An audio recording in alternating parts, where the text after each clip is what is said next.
صدیق ایمان لانے میں پہلا نمبر، نبی کی جگہ امامت کرانے میں پہلا نمبر، نبی کی جگہ خطبہ دینے میں پہلا نمبر، نبی کی تصدیق کرنے میں پہلا نمبر، پورا مال خرچ کرنے میں پہلا نمبر، اپنی کنواری بیٹی نبی کے نکاح میں دینے میں پہلا نمبر، ہجرت میں رفیق بننے میں پہلا نمبر، کندھوں پر سوار کرانے میں پہلا نمبر، غار کے داخل ہونے میں پہلا نمبر، تبلیغ کرنے میں پہلا نمبر، بھرے مجمع میں سب سے پہلے اسلام کی آواز لگانے میں پہلا نمبر، نبی پر ٹوٹے ہوئے مشرکین کو ہٹانے میں اتقتلون رجلا کہنے میں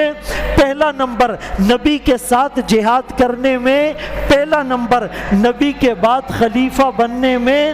پہلا نمبر، صدیق اکبر رضی اللہ عنہ حج کی عمارت نبی کی مرضی سے اور مشاورت سے کرنے میں پہلا نمبر، اپنے گھر کے باہر ایک تھڑا بنا کر اس کو مسجد کا نام دینے میں پہلا نمبر۔